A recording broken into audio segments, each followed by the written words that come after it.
Welcome to another episode of Pit Lane Parlay.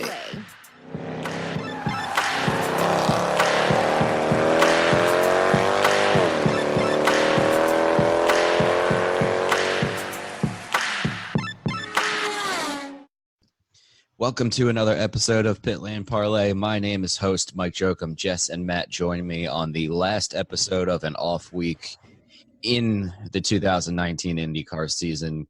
Again, brought to you by GripMat. You can find them on gripmat.com, GRYPMAT.com, the world's first flexible non-slip tool mat designed by an Air Force mechanic. Use promo code PLP10 and get 10% off. Yeah, so just real quick, I just wanted to jump in here and extend my condolences to my wife's side of the family. Sadly, on Sunday, Sammy's grandfather on her dad's side passed away suddenly at the age of 80. It was really tough for the whole family. Richard was a great guy to be around and will be sorely missed. If you get a chance, if you could spare a good thought for the entire family, it would be greatly appreciated. Today's Wednesday. The ceremony is tomorrow, Thursday. It's just been a tough week. I've received a bunch of messages on social media, and I've shared them with their family, and they're very appreciative of that.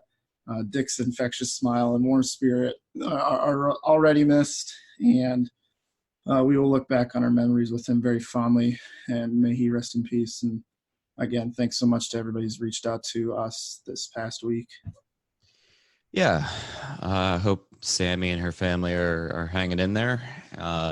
So we will kick off this off-week episode talking about some Aeroscreen stuff. I know that's everybody's favorite topic right now, so why not dive into it some more? Back the weekend of the Portland race, Marshall Pruett had reported that Indycar parted ways with their director of engineering, Jeff Horton, which is very curious timing. And then I think the next day or that night was also when IndyCar announced that the Aeroscreen test had been delayed from September to October. So just a little bit of background on Jeff Horton, in addition to what I said. He oversaw obviously the Aeroscreen projects and the new hybrid system that we'll see in 2022. So before we get into some other questions, what do you guys think? Were you a little curious on the timing of this announcement? I mean, I think it kind of makes sense, I guess, that he would no longer be employed there, and then they delayed the test. I think that's pretty telling of what was going on behind the scenes. So it'll be interesting to see what happens with that test, and going forward, maybe anything that we hear about the Aeroscreen in general, like what's going on with it and everything. So it'll be interesting to see what happens now. Yeah, it's a good driver rumor, team rumor kind of thing to keep an eye on during silly season this year.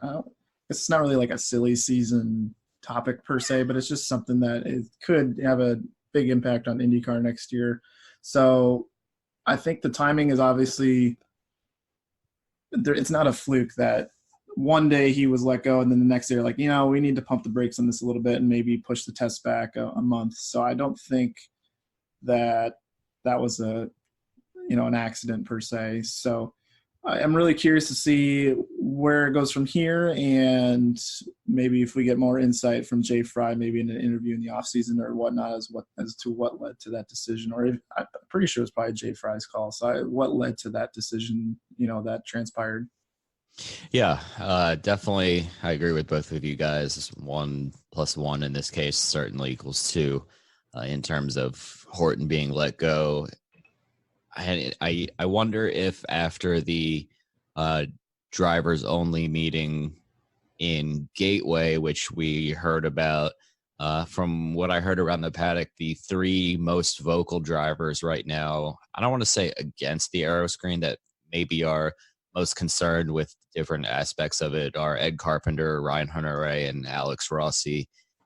Maybe, there was some sort of Jay Frye said, listen, we need to kind of change a few things. And Horton didn't want to, or, the other way around, who knows? But obviously it led to Horton not being involved in IndyCar anymore. So one question I have for you guys, I don't know which one I want to start with here. Do you think that his job loss, is the result of maybe this drivers only meeting or other, critics around the paddock of the new Aeroscreen? I think kind of going back to one of our first, not like first, but one of our kind of big interviews that we had early on was with Mike Hall, and he complimented the fact that Jay Frye has excellent ears. And so if, a couple of the drivers came up with him with concerns, if, some people maybe underneath Horton were concerned about the implementation of this, I think Jay Frye probably took in more than just the drivers' opinions in this regards, and maybe could see some writing on the wall coming, the Texas test too with the Firestone to kind of simulate it. So I think there was a lot of things that were probably factored into this decision, and I think that ultimately led to the relieving of the duties. Yeah, I mean, I can't disagree with you really at all. Obviously, I don't think this was a rushed decision by any stretch of the imagination. I don't think that we've really seen IndyCar or Jay Frye in particular rush any kind of decision like this. So I'm sure that there's obviously more to the story than we know. Yeah, and I think, probably not before Laguna, but either at Laguna or right after is when we'll really start to hear a lot of chatter about the Aeroscreen once the season comes to an end and we're not focused on the racetrack. But I do agree with you guys, and I'll round out this discussion with one more question here. Is there any concern by either of you that the Aeroscreen won't be ready by the start of next season? I am definitely concerned at this point. I mean, we don't have that much time, and especially if they're going to have to make major changes, I think that it's going to be difficult at this point. I mean, there's so many moving pieces that once it gets done, the tires need to be changed, and there's just so much that goes into it. So it seems like they're kind of running out of time.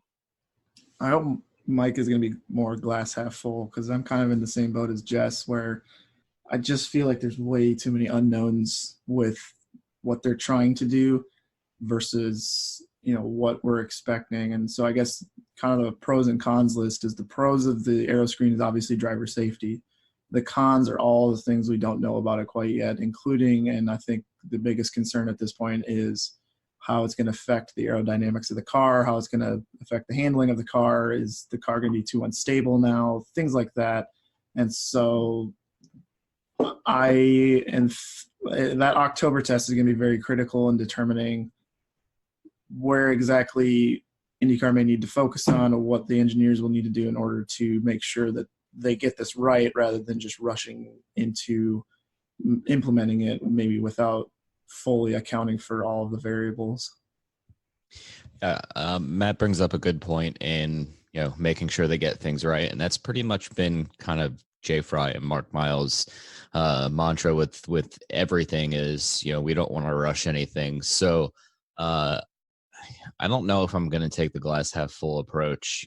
I'm actually very concerned about it being ready by 2020 for pretty much every reason you guys already mentioned. I don't have any earth-shattering information here to add to it, but there's a lot to do. In addition to adding a Richmond test, our 3 tests in October, and whatever other, I feel like this is, it's just not enough. Every time you read, I've read that Kara Adams interview with David Malcher about 5 times. And even from the Firestone perspective, I feel like she's kind of like, yeah, we might figure it out.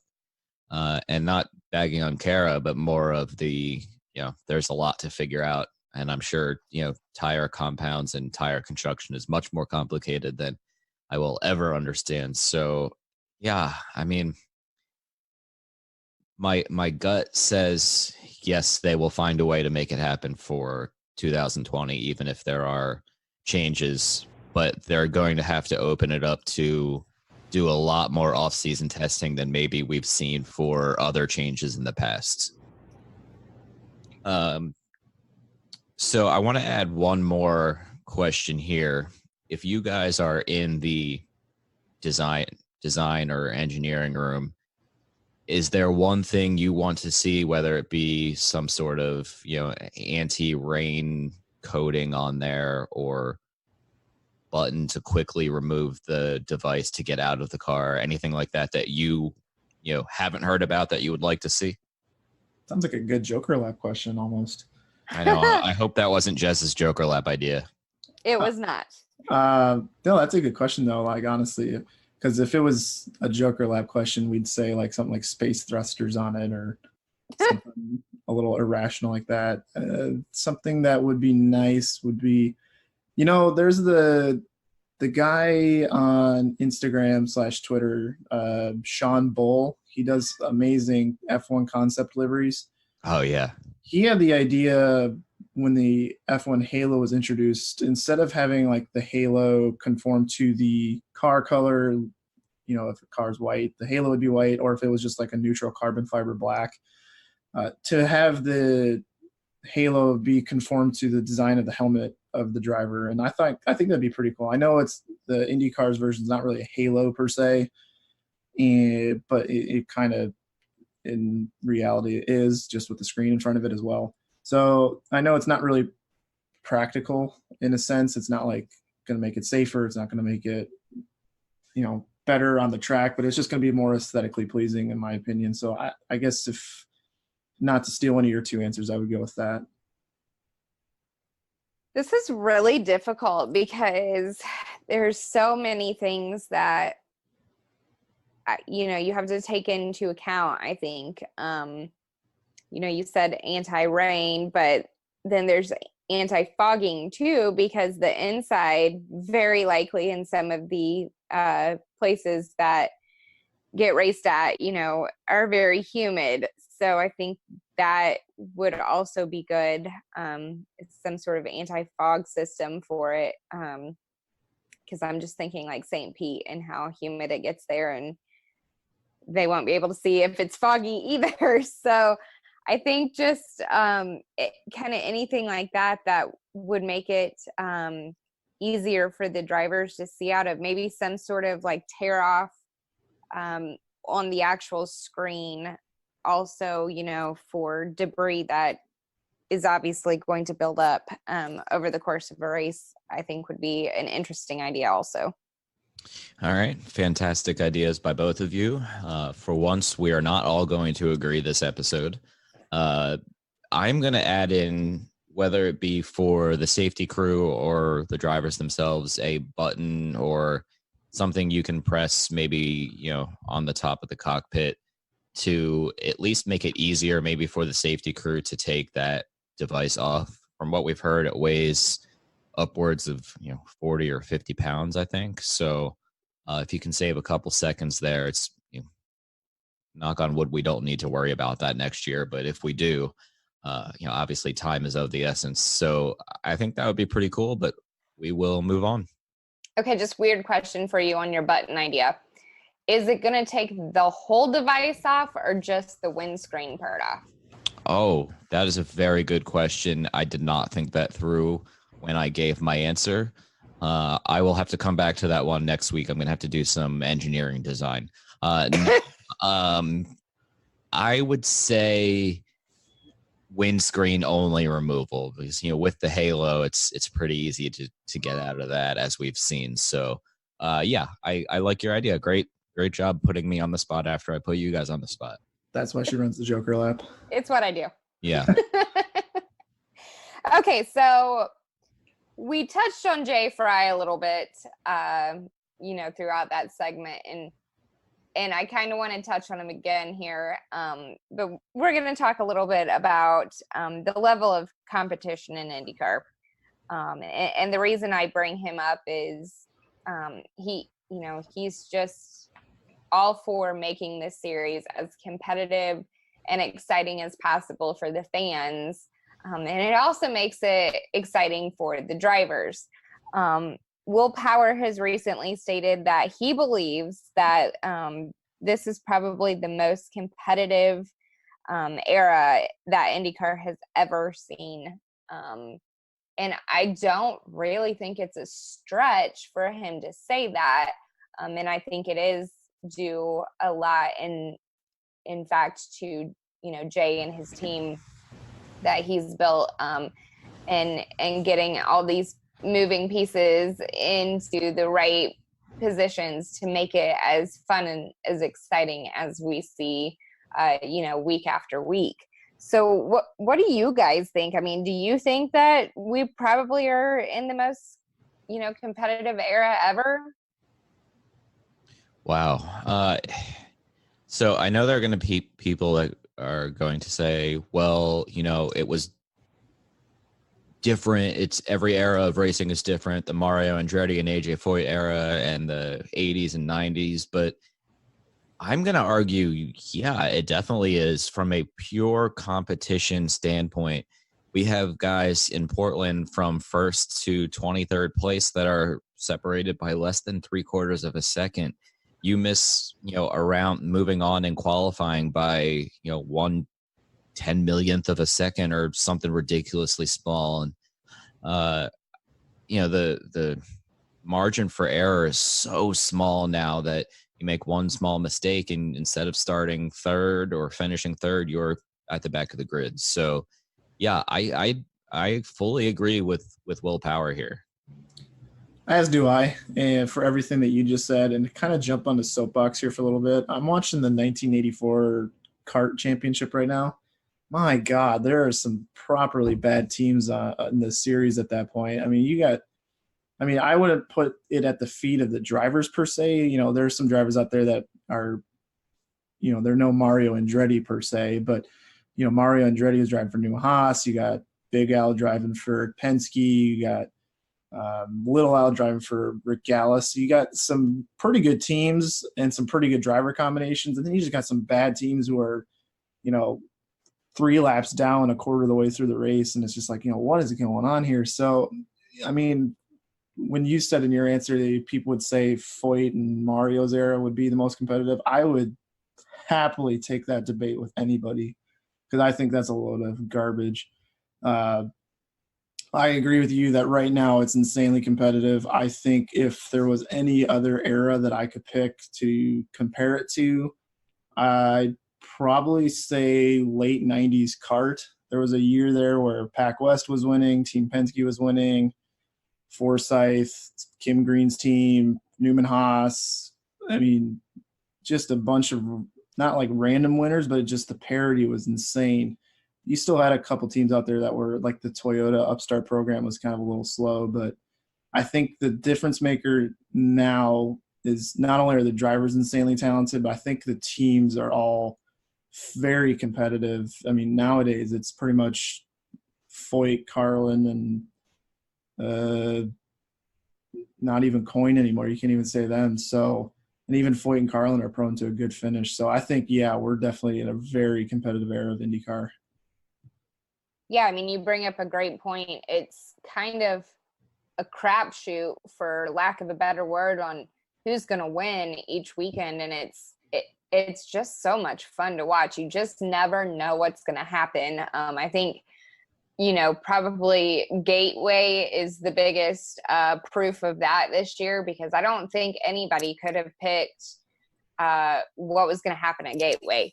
And then how about, I mean, you kind of touched on it, but how about other eras that you think might kind of be there with it, I guess, be there with this current era?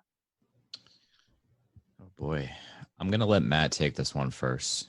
Yeah, so if I guess the late 90s kart, and if it wasn't that, I mean, I'm trying to think of the early IRL days. I know a lot of the drivers had kind of the same car, and there was 2 engines to pick from. I'd almost say, I guess I'd have to do more research. I just think we've been really fortunate ever since 2012 started that with the new cars, I think it's just been insanely competitive. I think other than 2015, where Ganassi and Penske just ran the show, any of those years between 2012 and now is, when we look back on it, maybe like 10 or 15 years from now, is going to go down the most competitive. So if I didn't pick that, I'll stick with my late 90s kart. Yeah, I'm looking through the last 30 years of standings, and I should say looking. I'm skimming through it real quick, and I would agree. You could throw in some years, the mid 2000s. There was a couple competitive years here and there, but overall, as a complete era, I don't think there's anything that matches current IndyCar. Won't say that it matches, but I think a case could be made for the 60s. The only problem is that it was a completely different type of racing than, it was more like bring what you brought. So it's not really super comparable, but there was always so much competition, and it was, kind of crazy back then, just like it is now. You just never really knew exactly what was going to happen. So that would probably be about my only comparable time frame, I guess, even though it's not exactly comparable. Yeah. So yeah, I mean, it's impossible to really argue with Will, because like I said, man, it's just crazy to watch week in and week out. You just never know, and it's fun. Yeah, I mean, I want to touch on your 60s point. It was a great time, and anytime I can find a really old race on YouTube, I love to watch it. And there are, the competition is intense. There's plenty of photos of AJ Foyt flipping people off during the race, which is fantastic. But I'm going to stick with my answer. But yes, I do like your point there, Jess. So moving on, before we get to the rest of the show, a quick shout out to all of our awesome Patreon fans who have continued to provide great discussion and support week in and week out.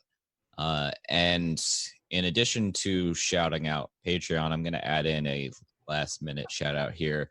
If you happen to be going to Laguna next week, I am trying to pull up the information as I talk through this here. After the race on Sunday, Jess and I will be hosting end of season celebration / happy hour, or whatever you want to call it, with appetizers, food, and prizes at Turn 12 Bar and Grill. I think it's like 5 minutes from the track. Jess can correct me if I'm wrong, because she picked the place. I think it's a little, maybe like 15 miles or 13 miles or something. I think it's pretty close though. Yeah. So there's a Facebook page or event. You can tell how good I am at Facebook that I don't even know what it's called. And I'll have it on the other social medias probably by the time you're already listening to this. But we'll have some giveaways and some fun stuff there. So, to thank everybody for a great season. And I will turn it over for Stump the Host time. Oh, that's me. All right. So You guys know how much I love Danica. So I figured I'd throw in a Danica-themed question this week. Ooh. Oh, Lord.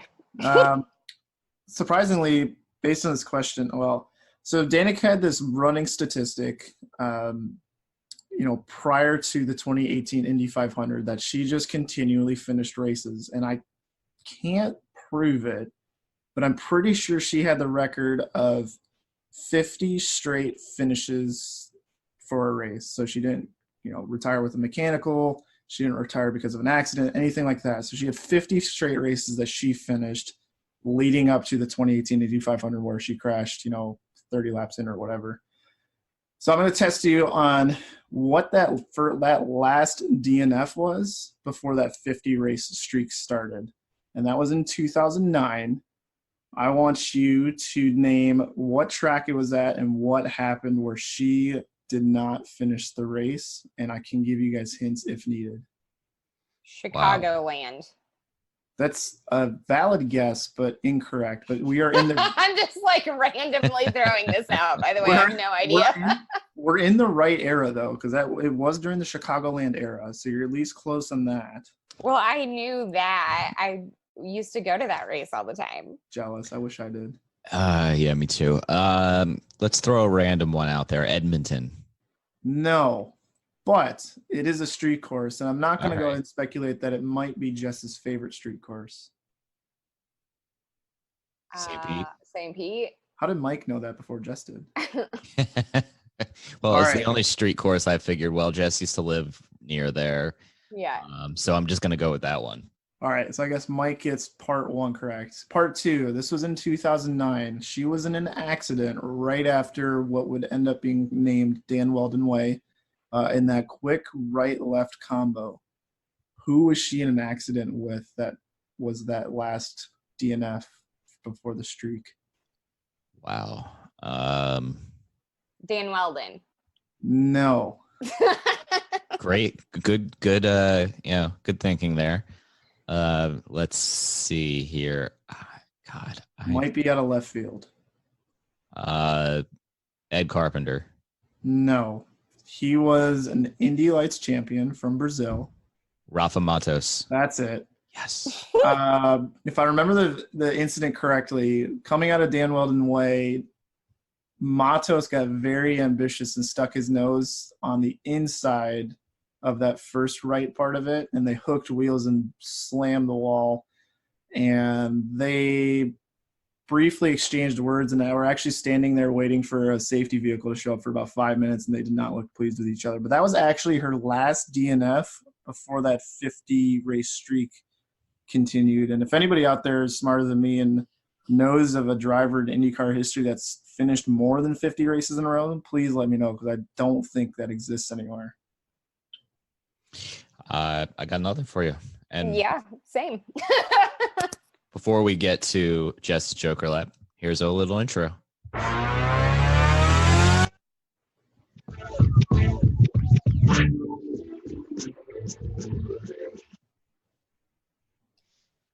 All right, guys. So we have our last off weekend before the season ends. And last weekend for the off weekend, I went to Disney World. So I was busy the whole time. I didn't really feel the Debbie Downerness of not having a race. But this weekend, I'm going to be Debbie Downer. So I want to know what you guys think I should do this weekend to perk myself back up on the off weekend. Oh, wow. This is a good one. We get to run your weekend. Ooh, man. Are you sure about this? No, but I'm going to try it anyways. Yeah. All right. So, Matt, I think we should agree that alcohol cannot be involved here for the sake of the episode discussion. We probably have some children listening. So My liver needs this. Okay. yeah. Well, she said a fun weekend. Alcohol and fun? Like, what are you talking about? Yeah, that's a bad idea. Bad idea. Come on, Mike. And no craft singles. Well, hang on a second. I'm thinking you need to at least spend an hour go-karting. I know there's multiple places. You pick the place. And we need somebody, maybe like a Matt Gruenholz or somebody, a Patreon fan or a fan of the show who's nearby to race against you / with you. That sounds fun. I was thinking something like you get a big old thing of ice cream and sit in front of the TV and watch Alex Zanardi's pass on Brian Herta in 96 on repeat to get you excited for the corkscrew. Okay. Is that the Okay. only thing she's allowed to watch? Like just the pass? Just that one pass. She has to remember every square inch of exactly what happened. So if she does a track walk, she can like, oh, yep, his right tire was right here as he was turning. Was right here. Got it. Okay. God. Okay. Okay. All right. So I'm going to have 1 hour where I'm not sitting in front of the TV eating ice cream. So basically what is going to happen is I'm going to get fat this weekend. Got it. All right. At least mine involves some activity.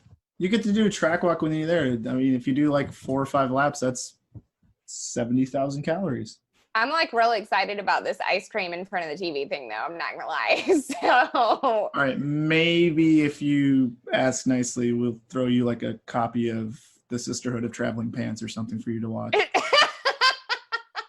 How did you pick the that fact one? that you even know the name of that. I'm trying to think because there's an Office episode where they like say they're desert island movies and they just someone just throws up like Legends of the Fall, which is one of my least favorite movies, which my dad's gonna get mad at me about. Dwight says The Crow, which I've honestly never seen, but it sounds like something Dwight would say. Yes, it's season 1, by the way. Actually, now that we say that, we have not had a Mike Jokum, hey guys, I was up till 2 a.m. watching this. Watching a terrible movie. Watching this 1-star movie on Netflix. It's been quite some time. I think we need to, like, Jesse's overlap. We need like a Mike Jokum Netflix review of a random. All right, I'm not going to get on that tonight because actually, I probably won't be able to sleep after being away all day. So yeah, I will try to take advantage of that in the next 48 hours and report back to you both next week. Oh, and my Big Fat Greek Wedding was another one from The Office where apparently it was someone Deserts Island. I think it was Meredith. That seems like a Meredith thing to happen. I think you're right. I've only seen that episode like 15 times, but nonetheless. Yeah, it's the one where Ryan starts the fire. Yeah. I'm a huge Office guy, if you guys haven't noticed. Yeah, I went to school there. Yeah, cool. Did you start the Office on fire too with the cheesy pita? Thankfully, no. But I won't bore everybody with Office talk. Although that would be a fun bonus episode to do is what Office characters would be good at Indycar. And now I'm completely taking over Jess's Joker lap. So my Joker lap's been done for a hot minute, you guys. I'll take Kevin Malone. Oh. I'm taking Creed. Oh, no. Because he's partially insane. With that being said, the rest of the episode we are going to devote to fan questions before we get to everybody's favorite pitfalls. So let's get to the fan questions. Yeah, the first one's from guy we just mentioned, Matthew Gruenholtz, who's going to be racing Jess during her Joker Lap weekend. His Twitter handle is the same as his name.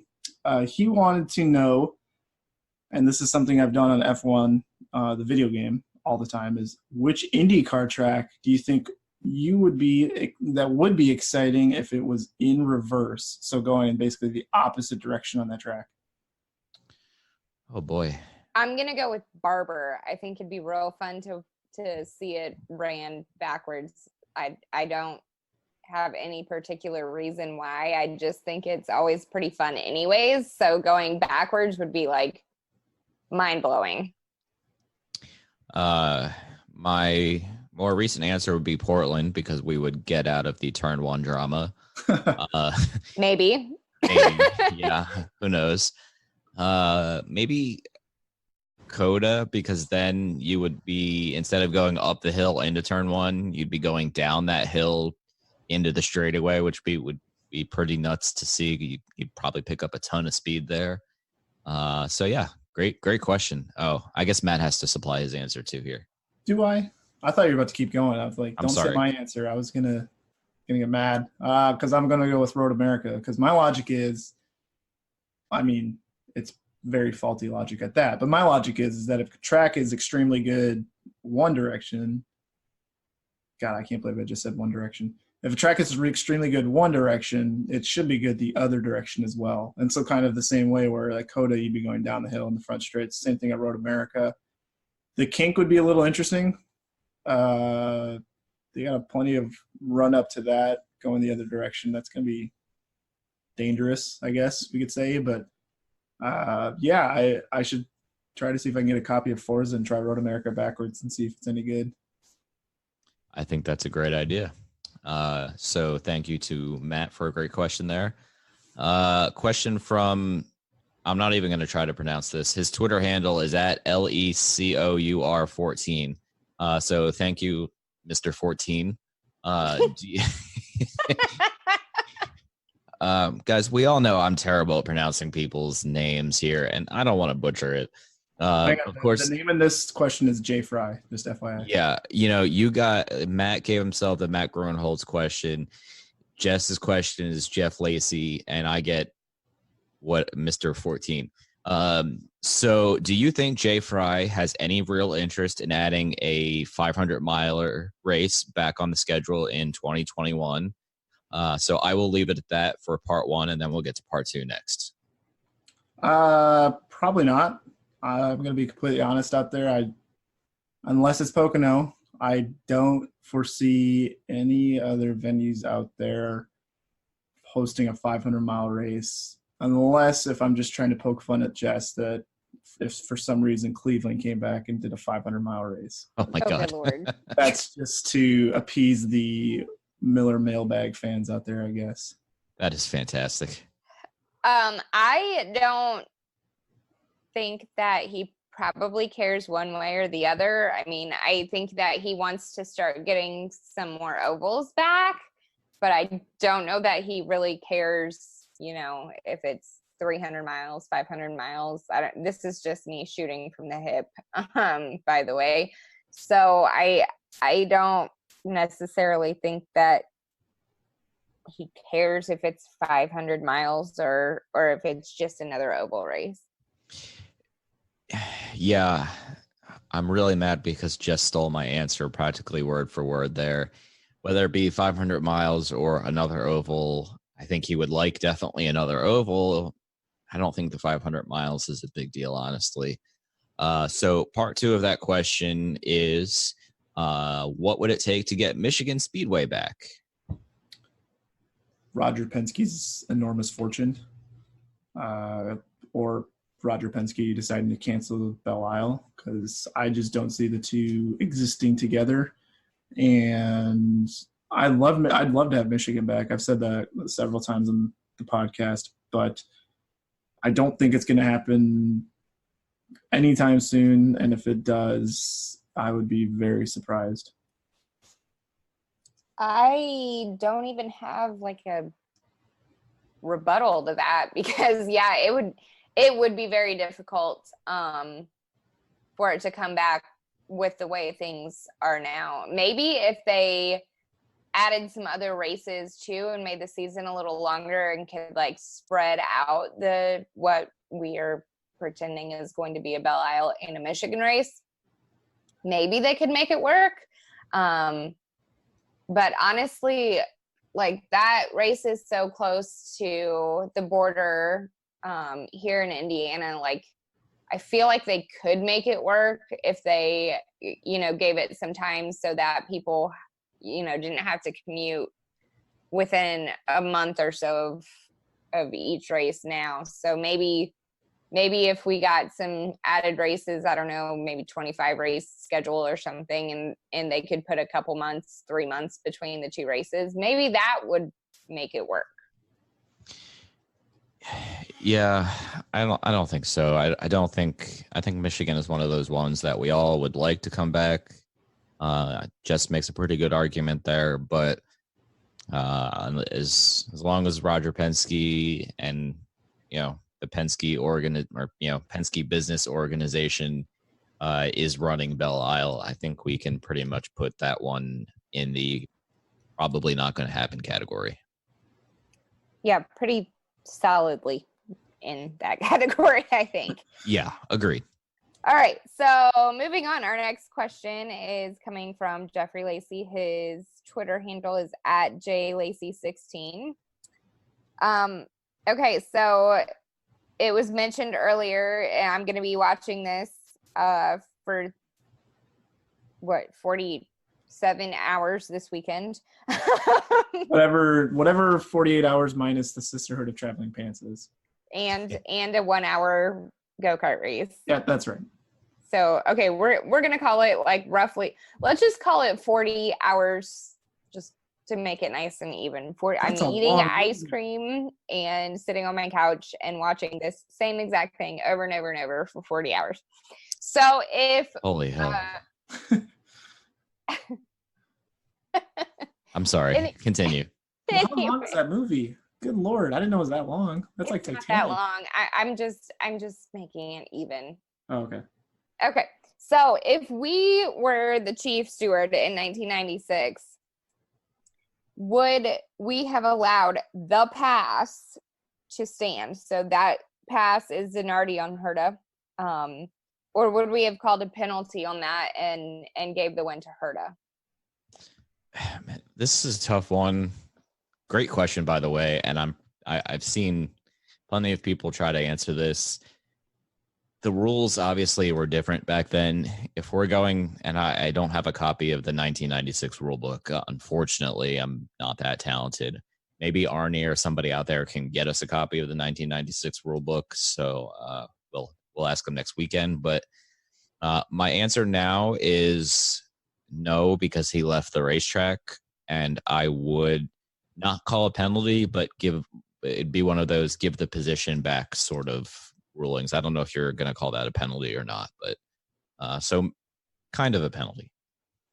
Oh man, I thought I was gonna be like the downer of the group and just be like, no, I would have given him a penalty. I know that's kind of the lame answer because it was so epic and people still talk about it, 23 years later or whatever, how many years that's been.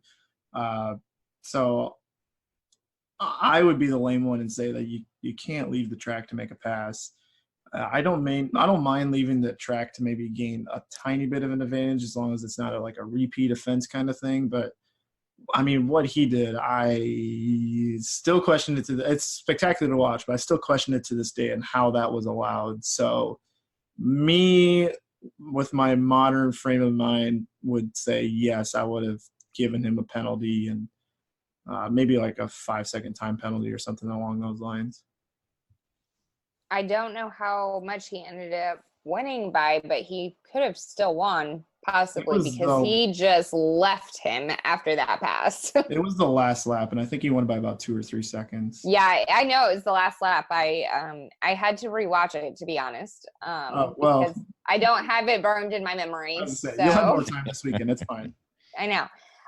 So if we're going by old school rules, yeah, probably. But let's. I'm gonna be the upper of the group here, I guess. So the old adage that the track limits are the walls. Well, he didn't hit a wall. So I'm gonna let it stand. I'm gonna let Zanardi win that race. Just because it was fantastic to watch. So yeah, I think I'm gonna let it stand. Why not? Man, I want Jess to be the steward of that French Grand Prix in F1 where there is no runoff anywhere. Just going, there's like 6 turns in between like 10 miles of runoff, and we'd see drivers just go straight through every single turn. Are you talking about the track that has all that blue on the outside that gives you a stroke when you look at it? Yeah, all the colors. Yeah. So Jess would be sitting in her big comfy chair in the steward's room and be like, yep, that's fine. Like, dude, Lewis Hamilton just gained 30 seconds of advantage. She's like, yeah, whatever. Who cares? She's like, I got my ice cream. I'm good. There's a wall somewhere out there. As long as they don't hit it, they're good. Yeah, I like that. So before we get to the pitfalls, thank you everybody again for listening. We'll be back next week with a super fun episode, and I'm sure we'll have plenty of stuff to talk about Laguna-wise. But before we get to the pitfalls... And now it's time for Pit Lane Parlay's Pitfalls of the Week. And as always, the pitfalls are sponsored by Craft 1861, an all-natural CBD health and wellness product, also co-sponsoring RC Enerson when he was in the car earlier this year. If you go to their website, craft1861.com, and use promo code MJOKEM, you can get 10% off your purchase. So with that being said, let's just go straight down the list here, starting with Jess.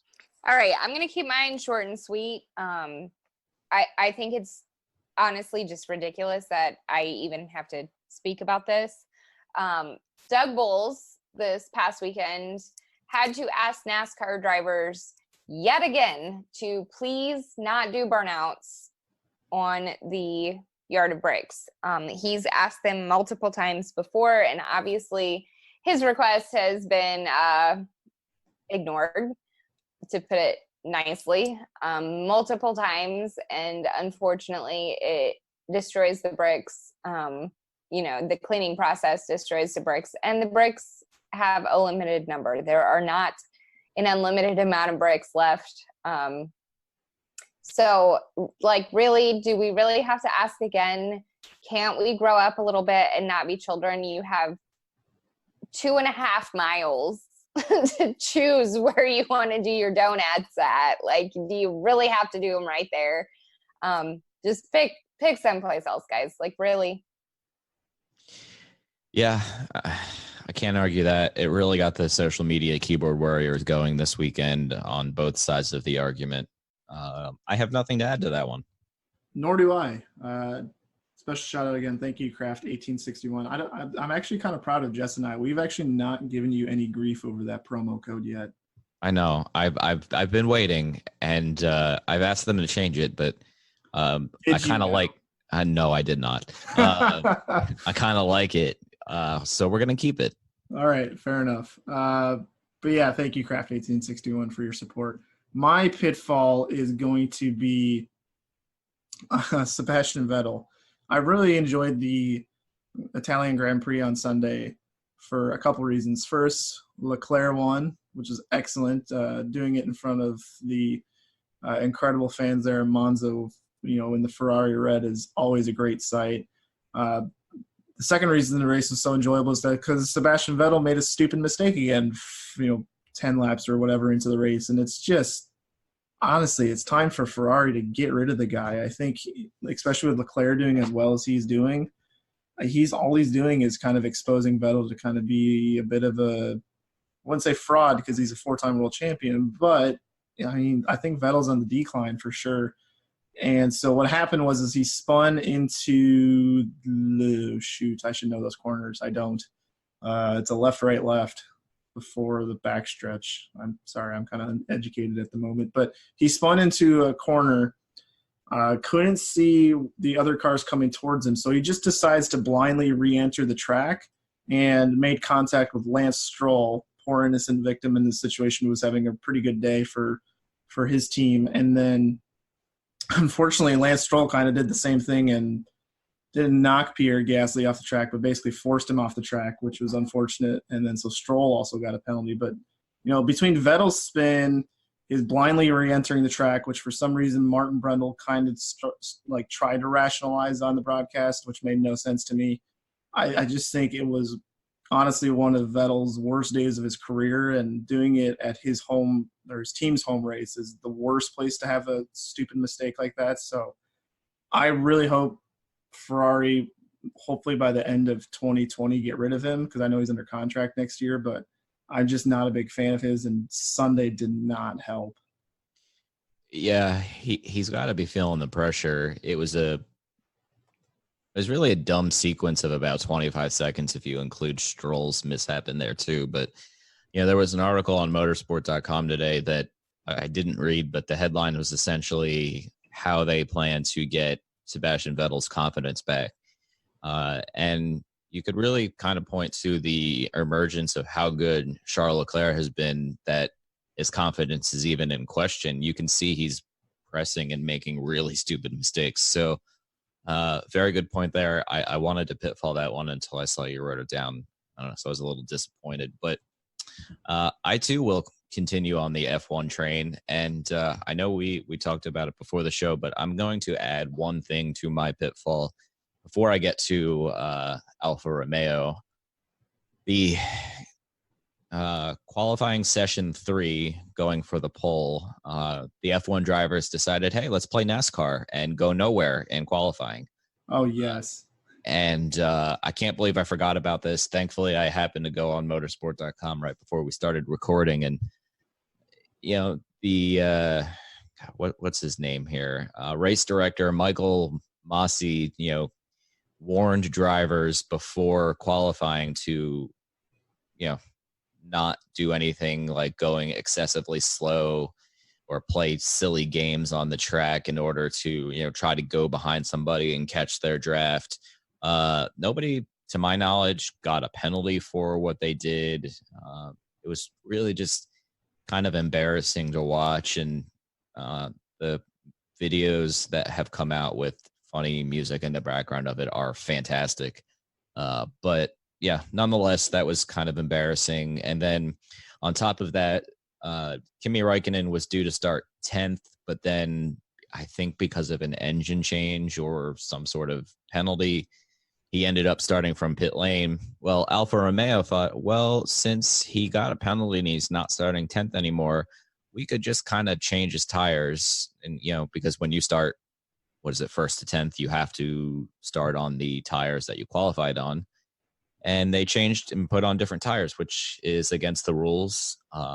Matt can tell me if he got a penalty for that or not. I only watched about the first half of the race before I ventured out for the day, but just the fact that Alfa Romeo didn't understand the rules there is super embarrassing. I think he got a 10-second stop hold in the pits, which is pretty catastrophic. And then I think the reason that they thought they could get away with it, because I don't believe he put a lap in Q3 because of a crash at the end of Q2 or something along those lines. Oh, he did crash, yes. He spun in backwards. But he still has time fast enough to get to the fast 10, but then they just like, we'll just change the tires and no one notices. And it wasn't like, actually, to their defense, it wasn't until like halfway through the race they were like, hang on a second.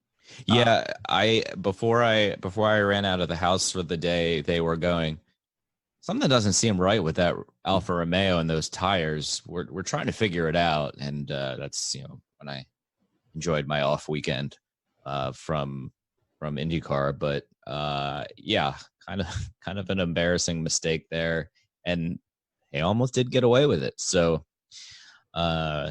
with that being said, we will wrap this week up, and I hope everybody enjoyed the Shea Holbrook interview the other day that came out. It was great to talk to her, and thank you, Shea, for your time again. So unless, guys, we have anything else, I will let Jess sign us off.